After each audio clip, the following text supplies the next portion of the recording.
This crazy weather system that has come across the east coast of New South Wales is still going. Well, for me, it's just been an inconvenience.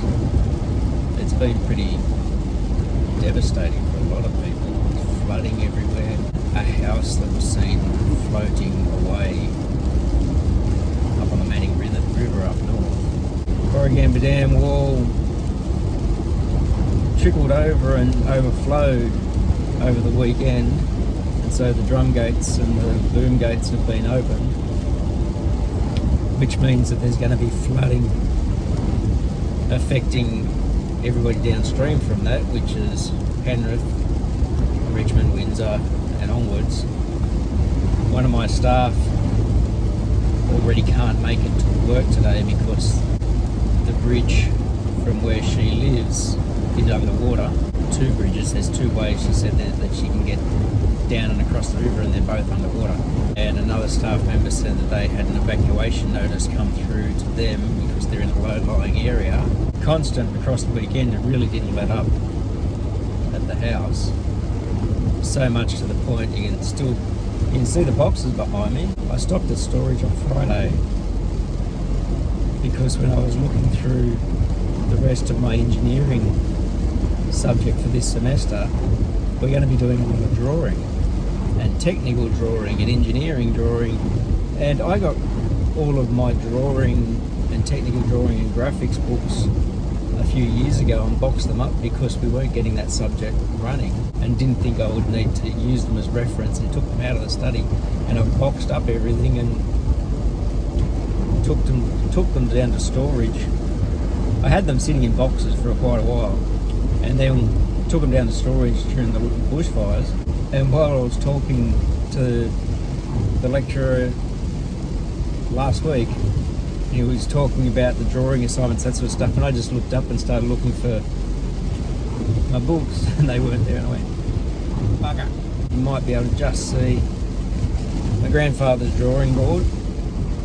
The T-square is mine, but the drawing board was his. The rain was so constant and driving over the weekend, I didn't want to go outside at all, let alone try and go outside and manhandle boxes because they're quite heavy. It was this morning that I went, crap, the boxes are still in the truck. Tried to get away a little earlier today, just in case there were issues with the traffic. Actually, I'll have to check my GPS when I get closer to work, because the way I usually drive is prone to flooding.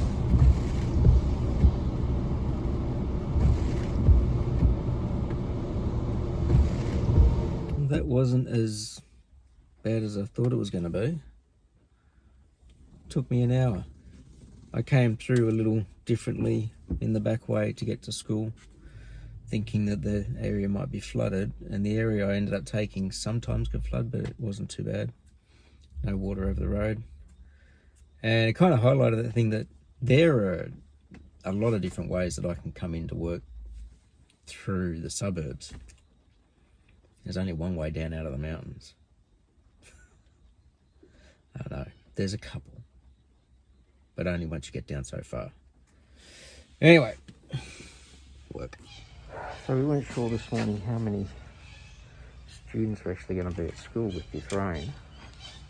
And it turns out quite a lot. Staff couldn't get here, but students have come. So I've just had year 11. The usual worked, the usual cleaned up. They did leave the room fairly well. There's still a few things on the floor this time, but generally pretty well. They're getting a lot better at putting the boots back in the right spot too, like in the numbers. Year 10's just ended. You can hear the kids outside. We've got another mallet started, another student starting his mallet.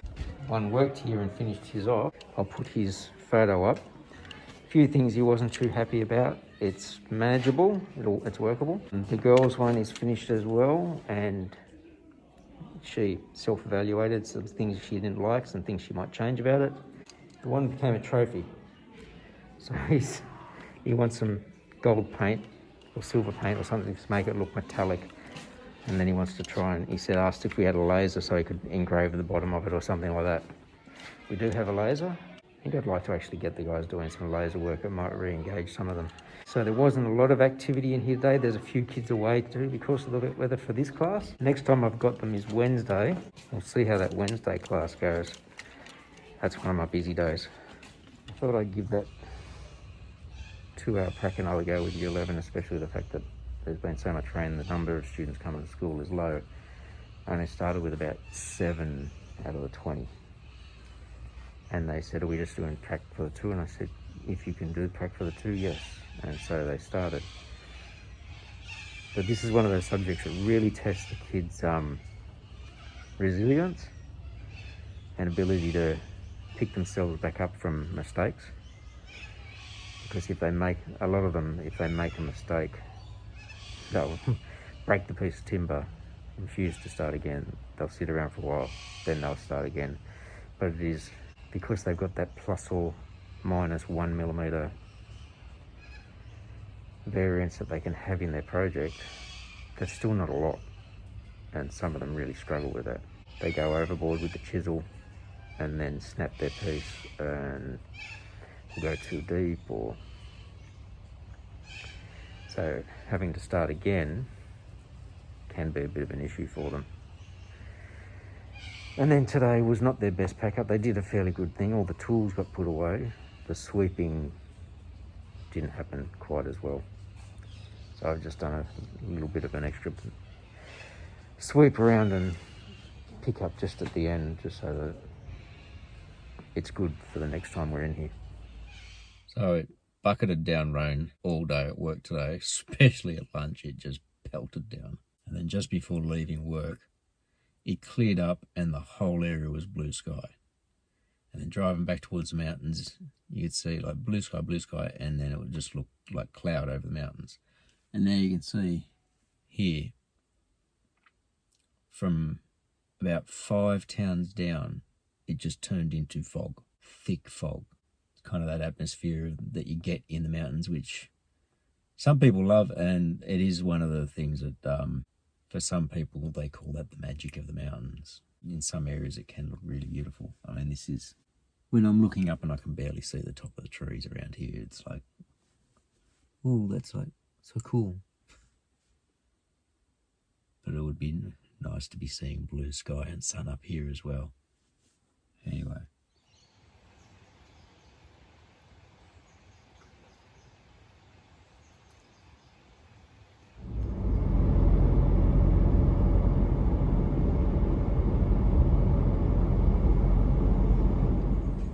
Just finished with year 12 construction, working on the sawhorses. There's only a couple left to finish that assessment, and we're talking about that in our earlier class today.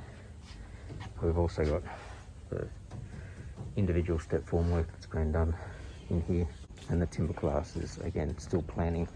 I've actually got an after school which I'm heading to now, and I've just told them that we've had to change a room closer to the staff room rather than on the other side of the school where we usually go. It's a lot easier to get the exact room you want in the afternoon when there's no one else on class.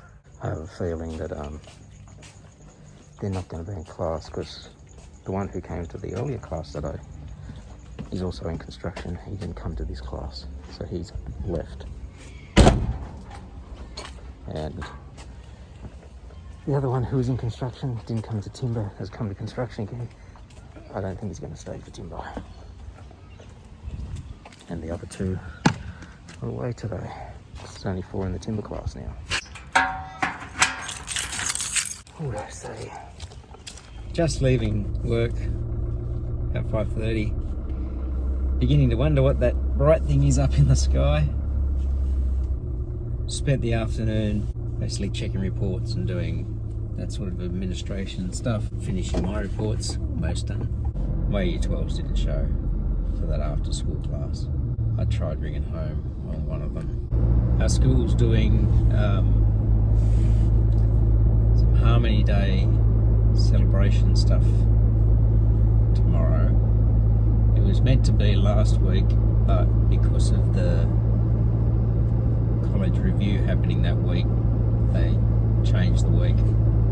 I'm out in the morning at one of the other campuses with the other KLA head teachers, the other TAS ones, where we have our planning morning.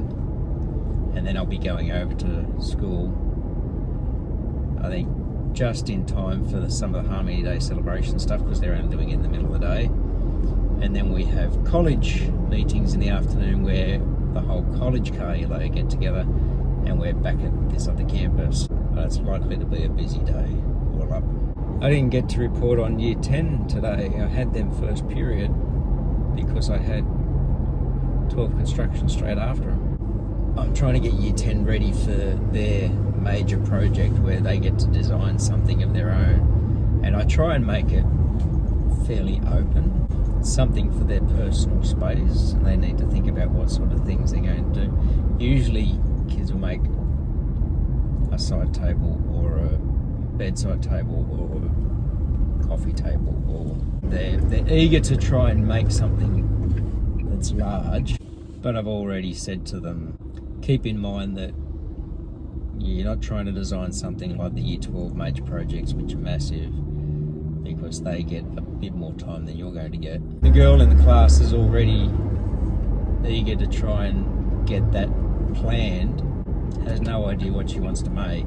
So I grabbed out some books that I had in the workshop that have smaller projects. Actually, there are a lot of different books, and she started having a look through some, and then I saw her get out of work a booklet and some paper and pencil, and I think she started just sort of writing down some ideas of what she wanted to try and do.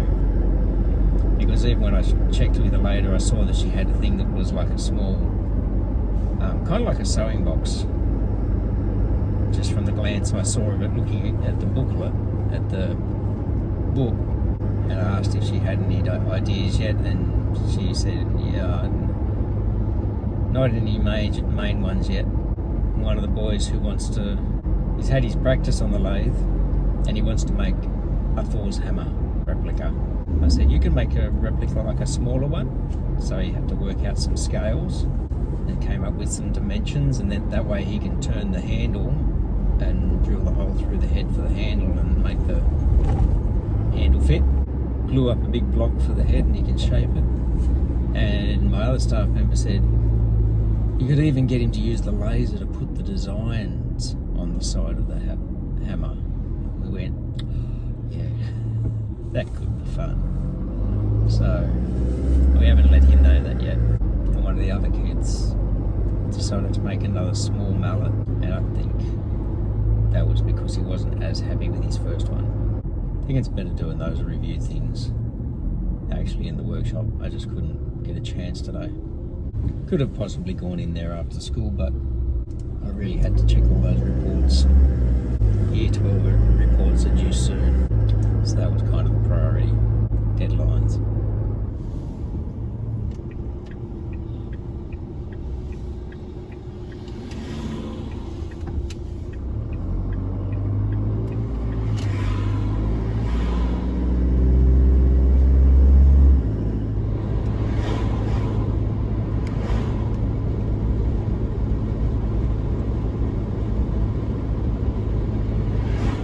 Just finished a head teacher planning meeting over at one of the other campuses, and having that cross-campus contact can be quite helpful for both you as a head teacher and for your staff. You can share resources, ideas, and especially for newer head teachers. I remember myself as a newer head teacher got support from some of the more experienced head teachers at the time who've now retired.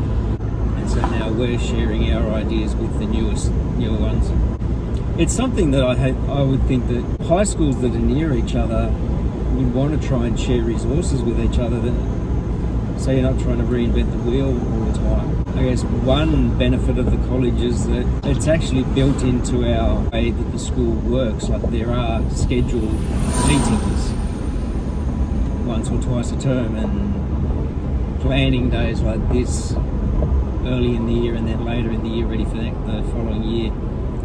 And even if you're not doing the exact same thing as each other, which is difficult with staff expertise, but just being able to bounce ideas off other people that aren't in your school and seeing what they're doing in their school and what works for them, what their kids are enjoying, and that's a positive of being part of the college. That being said, and I can't remember if I said this in the last video, I honestly think the days of the college are numbered. 7 to 10 campuses I don't think work that well, and staff who are in an only senior campus, you're trying to build relationships with kids that you have no idea who they are. Whereas in a school like ours, which is the traditional 7 to 12, you get to build those relationships with the kids from year 7 up, and sometimes that really benefits them and you when they get into year 11 and 12. And we were just having that conversation because the senior campus staff do feel lost sometimes without, I don't know these kids that well. It's hard to build up the relationship. And the teachers in the junior campuses will put in all the hard yards, building up the kids in years 7, 8, 9, 10, and then don't get to see how the kids perform in year 11 and 12. They might see their final product, but they don't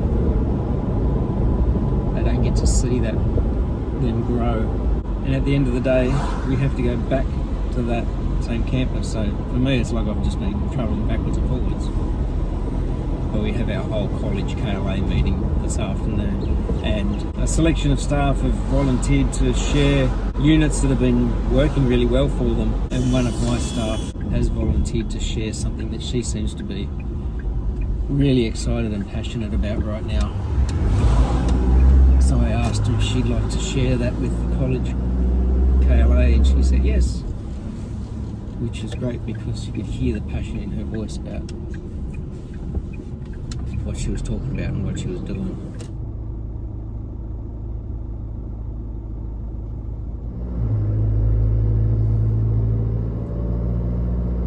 I thought it was a little busy in the shops, but it's Thursday night. It's the first time I've been into the shops for a long time. It's good to see I wasn't the only person wearing a mask in the shops, but there weren't many. I mean, I know it's Penrith, but I thought, geez, there's a lot of people wearing Panthers shirts. And as I was trying to get out of the car park, I just saw streams of people walking through the car park and out of the car park across to the football stadium, because there must be a Panthers game on tonight. The season's restarting. Saw loads of people all crowding around the entrance of the football stadium. You know, I actually had one of the kids at school ask me, it was yesterday, he asked me how come I was still wearing a mask. And I said, I'm just being cautious. I'm trying to protect my family and everybody here as well. And that's when he went, but isn't COVID gone? And I said, no. I said it's not as prevalent, but it's still out there. Queensland's got that concern about the new outbreaks up in Papua New Guinea, because that could easily come down in North Queensland and spread. I just figure as long as they still have all the social distancing signs up everywhere in the shops, and as long as they have check-in QR codes everywhere, it means that it is still currently a concern. I can't wait to not have to wear a mask. I mean, to be perfectly honest, I don't have to. I'm choosing to. The river's subsiding. It was just there yesterday afternoon. It was up into the backyards of the houses. It's receded a fair bit on the river there. I don't know what it's like down Windsor way, because one of my staff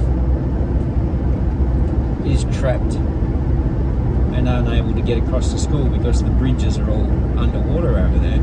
The bridges at Penrith just happen to be a lot higher above them.